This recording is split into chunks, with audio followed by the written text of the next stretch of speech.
میں نے یہ جرنی اسٹارٹ کیا، میں اسٹارٹنگ سے یہ جاب نہیں کر رہی تھی، میں بینک میں جاب کر رہی تھی اور 5 ایئرس ایکسپیرینس بھی ہے بینکنگ کا مجھے.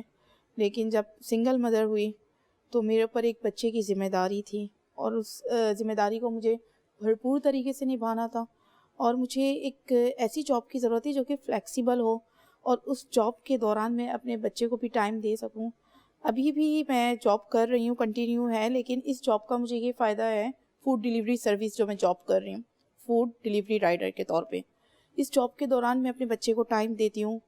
ماشاءاللہ سے 6 ایئرس کا میرا بیٹا ہو چکا ہے، اور میں جب بینک میں جاب کر رہی تھی اس دوران بڑا مشکل ہو رہا تھا کنٹینیو رکھنا جاب کو. موسٹلی لوگ یہ سوال کرتے ہیں کہ آپ نے فوڈ ڈیلیوری جاب کا کیوں انتخاب کیا. وقت اور حالات کے حساب سے سم ٹائم ہمیں ڈیسیجن لینا ہوتا ہے. پھر میں نے تنہائی میں بیٹھ کے فیصلہ کیا، میں نے سوچا کہ ایسی کون سی جاب ہے جس کا میں انتخاب کروں اور میرے بچے کی لائف ڈسٹرب نہ ہو، کیونکہ اس کو مدر اینڈ فادر دونوں کا پیار چاہیے تھا، اور الحمدللہ وہ میں نے دیا اور دنیا بھی گواہ ہے.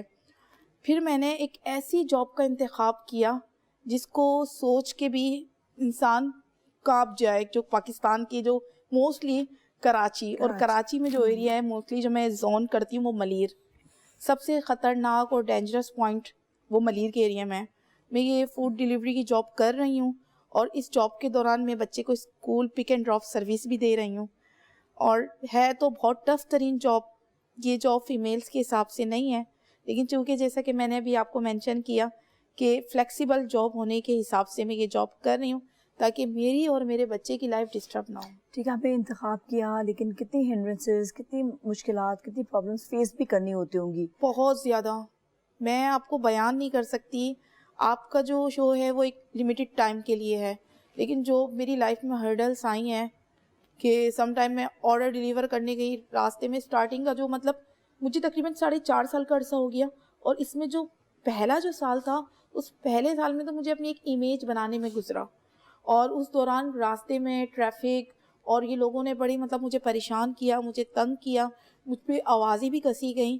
اب وہی لوگ میری رسپیکٹ کرتے ہیں، لیکن اسٹارٹنگ میں ایون کہ جب کسی بلڈنگ میں آرڈر دینے گئی ہوں تو ایک جگہ لفٹ خراب تھی، اور میں نے جیسے ہی وہ کھولا اور لائٹ گئی ہوئی تھی، میں بہت بری طریقے سے گرتے گرتے وہاں پہ بچی ہوں. مطلب موت کے منہ میں جاتے جاتے میں بچی ہوں. میں نے اپنے آپ کو بڑی مشکل سے سنبھالا، اور اس طریقے کی کافی مشکلات آئیں. ایکسیڈنٹ ہوئے میرے، ایکسیڈنٹ بھی ہوئے؟ بہت برے میرے ایکسیڈنٹ ہوئے اس جاب کے دوران. اوہ مائی گاڈ. پھر اس کو کیسے آپ نے اوور کم کیسے کیا، کس طرح سے سنبھالا؟ ہاسپٹل تک میں آپ کو حیرت ہوگی میری بات سن کے کہ فوڈ ڈیلیوری سروس کے دوران، چونکہ میں late night delivery service rider بھی ہوں، یعنی کہ ہماری کمپنی میں جب آرڈر وہ لوگ دے رہے ہوتے ہیں، اسائن ہو رہے ہوتے ہیں، تو اس دوران ایون کہ کوئی رائڈر اگر آرڈر اپنا ایکسیپٹ نہیں کر رہا ہوتا ڈینجرس پوائنٹ کی وجہ سے، تو وہ کمپنی مجھے دے دیتی ہے وہ آرڈر. مطلب الحمدللہ ان کے لیے مشکل ہوتا ہے، لیکن آپ کے لیے وہ آپ اس چیلنجز کو آپ فیس کر رہی ہوتی ہیں. بالکل اسپیشلی جس طرح آج کل سحری اور افطاری کے لیے، تو آپ اس وقت بھی ویری امپورٹنٹ کویسچن. رمضان ٹرانسمیشن کے حوالے سے میں آپ کو یہی بات کہوں گی، پوائنٹ ٹو دی پوائنٹ اگر ہم بات کریں کہ رمضان کے اندر الحمدللہ ہمارے سارے روزے ہوتے ہیں، لیکن ہماری جو عوام ہے اس کے مائنڈ میں کیا کانسیپٹ ہوتا ہے کہ ارے یہ تو بھائی دھوپ اور اتنی مطلب سخت ترین حالات میں کام کر رہے ہوتے ہیں، ان کا روزہ نہیں ہوگا، لیکن ہمارے پورے روزے ہوتے ہیں. اور سب سے بڑی خاص بات یہ کہ جس ٹائم پہ ہمیں گھر بیٹھنا چاہیے افطار اور سحری کے درمیان، اس دوران ہم آرڈر کر رہے ہوتے ہیں، اور یہ ہماری مجبوری ہوتی ہے، کیونکہ سب سے زبردست جو ریٹ والے آرڈر ہوتے ہیں وہ سحری اور افطار کے ٹائم پہ ہی ہوتے ہیں. اور یہاں تک کہ جو افطار کھلنے کا جو ٹائم ہوتا ہے، جو مغرب کی نماز ہو رہی ہوتی ہے، اور اسی طریقے سے سحر کا ٹائم ہوتا ہے، اس دوران بھی ہم راستے میں ہوتے ہیں. بس فجر کی نماز ہم گھر پہ آگے پڑھتے ہیں. اچھا، اس میں کتنے جس طرح کبھی کبھار کوئی اگر نقصان ہو جائے، اللہ نہ کرے کچھ ہوا ہے، ابھی بھی ہوتے ہیں، تو پھر آپ لوگ کیسے فیس کرتے ہیں اس کو؟ بس ہم اس کو ظاہر سی باتیں جو کمپنی کی ٹرمز اینڈ پالیسی ہے اس پہ عمل کرتے ہیں. اور دوسرا یہ کہ کچھ کسٹمر حضرات ایسے ہوتے ہیں بے حس، وہ فیک آرڈر بھی کر رہے ہوتے ہیں. ابھی اتنا سسٹم پاکستان میں اپڈیٹ ہونے کے باوجود بھی فیک آرڈر ابھی بھی ہو رہے ہیں. آپ لوگ کے اوپر آتا ہے یا کمپنی کے اوپر؟